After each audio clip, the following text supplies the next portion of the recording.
The quality of your life is largely determined by the quality of your communications. In all successful relationships, the partners will always say that they communicate extremely well. And wherever communications break down or slow down or don't take place, you start to have problems.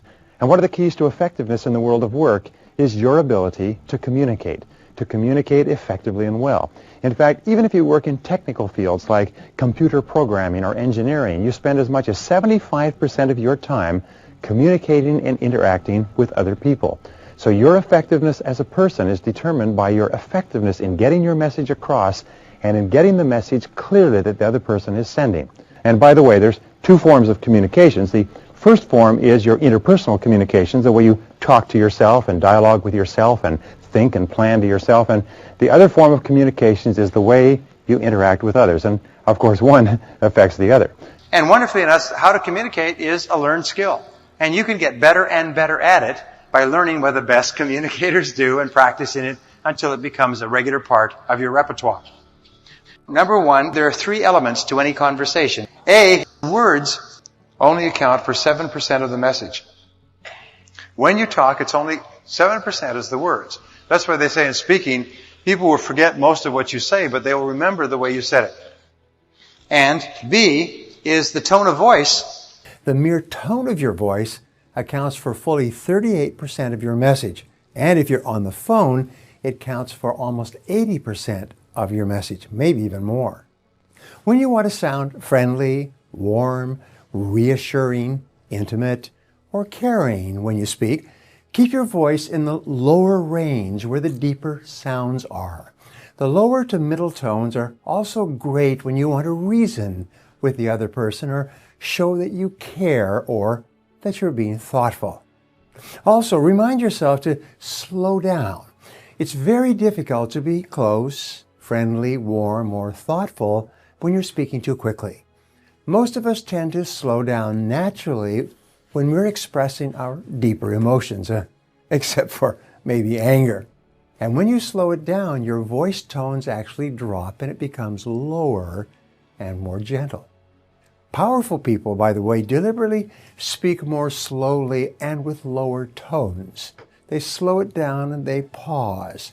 And this gives their words power, and people pay more attention to them.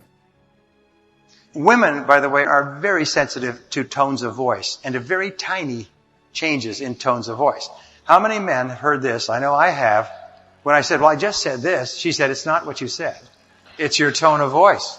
So, tone of voice is important, and that's why we need to give some thought to it, because if we're in a hurry or busy or rushed, sometimes our tone of voice can be clipped or short, and it can be hurtful. C is body language accounts for fully 55% of your communication. And the rule is that people believe the dominant message. What message is dominant? For example, if you say, well, do you love me? Yeah, sure, I love you. Do people believe the words or the dominant message, which is the body language and the tone of voice? But if you say, yes, I love you, then they believe the totality. And that's why the very best message is a message that is synchronized. The words, the tone of voice, and the body are all synchronized to the message. Very important. That's why when somebody talks to you, it's important you turn toward them and face them directly when you talk to them and listen closely to what they say and nod and pay attention. That's very important than saying, yeah, I'm listening, over the back of your shoulder. I was reading a book yesterday about a woman who was very, very unhappy because her husband never gave her any indication that he loved her and supported her because he was always watching television. And you ask the husband, he said, sure, I love her. I think she's the most important person in the world. Well, then why don't you spend time with her? Well, I do. I'm in the house all the time. I come home after work every night. Well, no, that's not how women measure love. So the most important thing in your relationships with your spouse and with your children is FaceTime. There's a great book called His Needs, Her Needs. And they talk about the 10 major needs that men have and the 10 major needs that women have, alternating back and forth. And all women know what man's first need is, so let's talk about hers. And her first need is for attention, affection, and respect. Face to face, eye to eye, heart to heart, knee to knee, attention, affection, and respect. Those are the biggest need. And if she gets those needs fulfilled, then everything else will be fine. If she does not get those needs fulfilled, she's going to be unhappy. And men think, well, geez, I'm in the same house, I'm watching TV. No, the only time you are actually with the woman in your world is when you are face to face and giving them attention and listening to them when they talk and giving them affection and respect. So FaceTime, and there's a one-to-one relationship between how much FaceTime you spend and what quality of life you have. So it's really important that you don't have FaceTime accidentally. You plan it, you schedule it, you organize, and the busier you are, the more you have to make appointments. Well, number two, there are three parts of any conversation. The first part of conversation is ethos. Ethos has to do with the character of the person. A person who has high character can say little and be enormously influential. Emerson said, "What you are shouts at me so loudly I can't hear a word you're saying." A person like Mother Teresa could say a few words and change a person's life. A person with limited character just doesn't have the same effect. B is pathos. Pathos is the second part of communication. It means connecting with the emotions. And we connect with the emotions when we tune in and focus in on the person and their problems and their needs. Always remember, people are carrying a heavy load. There was a wonderful line I read that said, if every person who complains about their problems could come from all corners of the earth and take and pile their problems in a heap, and if each person could see the size and gravity of the problems of others, they would sneak forward shamefacedly and take their petty problems away and creep into the night. And I think it's an interesting thing when you consider that we have problems, but so many other people have vastly greater problems than us. And when you tune in to other people's problems and concerns, it's amazing how much better your life is. And C is logos, is the factual content of the conversation. And the factual content is often the least important. But until you have established character and connected with the emotions of the other person, the words you say, the argument, is really not relevant. In selling, what do we say? In selling, you establish rapport, which is the character. You seek the underlying problem or need, which is connecting with the pathos. And only then do you talk about your product or service, which is the logos. And in dealing with anybody in life, it's those three. Number three is there are four basic personality styles. The first is who we call relators. The relator is very high on people orientation and indirect. They are quiet, self-contained, not particularly expressive. They're sensitive, people-oriented, and concerned about other people's opinions. Now, in the extreme, a relator will be hypersensitive to the opinions of others. They can't do anything without making sure that everybody else approves. They have to talk with everybody before they make a decision. If you're communicating, this person requires slow, low-key, easygoing, friendly, almost warm and fuzzy. So if you're dealing with relators, you have to go slow and you have to be patient. You can't be pushy because they like time to make decisions and they need time to talk to other people. Their greatest concern in life is, let's get along, let's all be friends. Relators tend to gravitate toward fields where relators are most effective. So you find relators in fields like nursing, social services, teaching, small child development, psychology, personnel, or counselors where they relate to other people. Now, the next type of person is the analyzer. Now, the analyzer is indirect and self-contained, but very task-oriented. This is the kind of person who's not so much concerned about people, but more concerned about doing the job and are more inward-directed.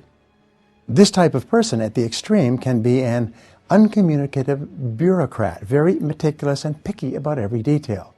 Their primary concern is, let's be accurate. They only feel comfortable when the numbers and the details are correct.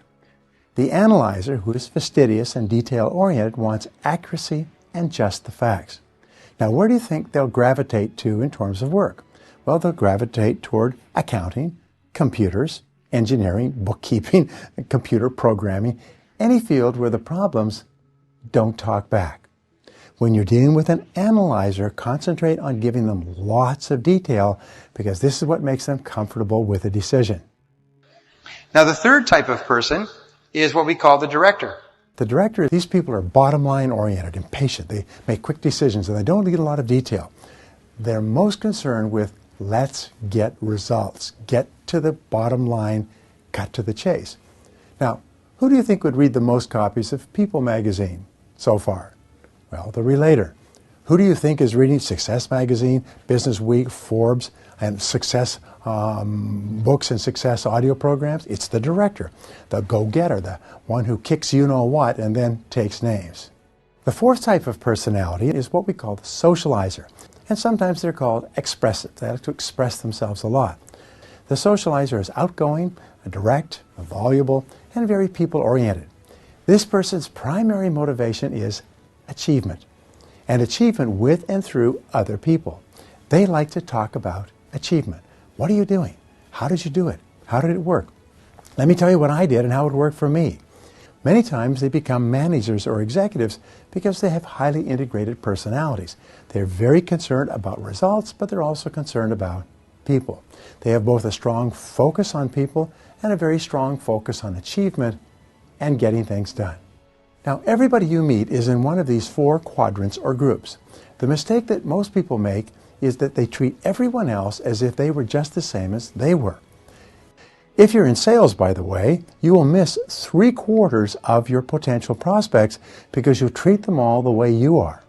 However, no matter which style of communicator you are, 3/4 of the people you meet are something else. Now, there's no right or wrong, better or worse style. These are almost born into people. You can see them in children from an early age. However, your job in asking questions and listening to people is to find out which style they are and then to practice personality flexibility so that you can get along with a greater number of different types of people. Here's one more thing. Whatever style you are, the person you are the most ideal for would be the exact opposite. Nature demands balance in temperament. Nature demands that the opposite person in the relationship or the marriage be temperamentally balanced with you. Notice that when you think about your personality and the personality of your spouse. Okay, number 4 is a balanced dialogue. A balanced dialogue means no monopolizing. The very best conversations are conversations that have an ebb and flow like the tide. Go back and forth and back and forth and back and forth. There's an easy, relaxed flow back and forth. And if the people are together for 10 minutes or 10 hours, the conversation goes back and forth. There's a thing called the conversation test, and it is a test of the compatibility of two people. We know that in the ideal conversation, each person will get a chance to talk, and each person will get a chance to listen, and there will be about a 10% to 15% period of easy silences. Easy silence, just comfortable. People are comfortable with silence. And so, in the ideal conversation, each one will get a chance to talk, each one will get a chance to listen. And by the way, each of us have needs, like vitamin and mineral needs to talk, and each of us have needs to listen. What can often happen, however, is some people will have 70% of the time they need to talk, and the other person, 70% of the time they need to talk, and so they're always clashing because they're both trying to get their talking out. The worst of all is when incompatibility sets in a relationship and both of them only need to talk 10 or 15% of the time, and then there's vast gaps of uncomfortable silence. This is where the two people really don't have very much in common anymore. They don't have much to say. When they come together, they usually have an easy ebb and flow, but over time it kind of dries up. Have you ever seen a couple driving along in a car? Both of them look straight ahead. Nobody says anything. Or they sit in a restaurant and they eat and they don't say anything. Not a good sign. Number 5 key to communication is to question for clarification. Never assume that you understand what the other person is saying or trying to say. Instead, if you have any doubt at all, ask, "How do you mean?" Or, "How do you mean exactly?" And then just pause and wait. This is the most powerful question I've ever learned for guiding and controlling a conversation. It's almost impossible not to answer this question. When you ask, "How do you mean?" the other person cannot stop himself or herself from answering more extensively. You can then follow up with other open-ended questions and keep the conversation rolling along. And sometimes people are shy, and I can tell you this, the way that you overcome your shyness is very simply this. Tune into the other person, ask questions, and then listen carefully to the answers. Seek first to understand than to be understood. Get out of yourself and don't be preoccupied with what the other person is thinking about you. Instead, focus on encouraging the other person to talk about them. The more the person is talking about themselves, the more they like you. In fact, I'll give you a secret for success in life. Seek first to understand, then to be understood. When you go home at night, don't talk about your day at all. Instead, ask her and ask the kids about their days and listen closely. And ask them follow-up questions and probe. Number 6 is acknowledge and agree. Good conversationalists are active conversationalists. Yes, yeah. Oh, that's it. That's really, look at that. Good. They're there. They're not sitting there passively like fence posts. They're actually engaged. So active listening is very, very important in relationships. Active listening means the person is really there. Put down the magazine or newspaper. Turn off the television set. Lean in. Be there the whole time. Number 7, listen attentively. When you listen intently to another person, and it's clear that you genuinely care about what that other person is saying, his or her self-esteem goes up. When you listen, his or her feeling of personal value increases. He or she feels more worthwhile and important as a human being. You can actually make another person feel terrific about himself or herself by listening in a warm, genuine, caring way to everything he or she has to say. Listening builds self-esteem in the person who is being listened to. When a man or a woman go out for the first time, they spend an inordinate amount of time talking and listening to each other. They look into each other's eyes and they hang on every word. They are each fascinated by the personality of the other person. The more each listens to the other, the more positive and happy each of them feel, and the stronger becomes the bonds of affection between them. Now, the opposite of listening is ignoring. You always listen to that or who you most value. You always ignore that which you devalue. The fastest way to turn a person off, to hurt their feelings, and to make them feel slighted and angry is to simply ignore what they are saying or interrupt them in the middle of a thought. Ignoring or interrupting is the equivalent of an emotional slap in the face. Men especially have to be careful about their natural desire to make a remark or an observation in the middle of a conversation, especially when talking to a woman. And by the way, as I mentioned, women are wonderful communicators. They're fabulous listeners. They're far better than men. Men are 95% more likely to interrupt a woman than a woman is to interrupt a man. The reason why listening is such a powerful tool in developing the art and skill of conversation is because listening builds trust.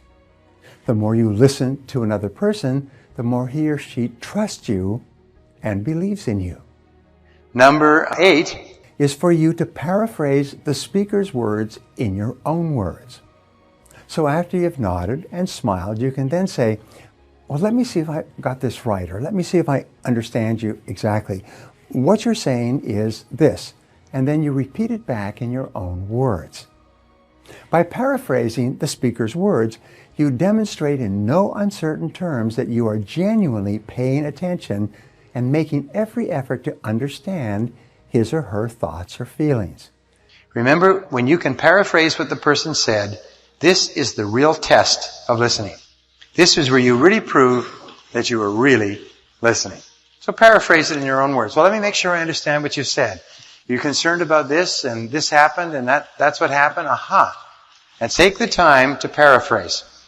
And think about paraphrasing while you're listening, and you'll always be a better listener. Number 9 is pause before replying. A short pause of 3 to 5 seconds after a person stops talking is a very classy thing to do in a conversation. When you pause, you accomplish 3 goals simultaneously.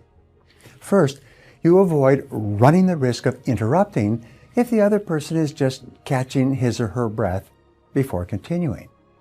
The second benefit is that you show the other person that you are giving careful consideration to his or her words by not jumping in with your own comments at the earliest opportunity. The third benefit of pausing in conversation is that you will actually hear the other person better. His or her words will soak into a deeper level of your mind, and you will understand what he or she is really saying with greater clarity. By pausing, you mark yourself as a brilliant conversationalist.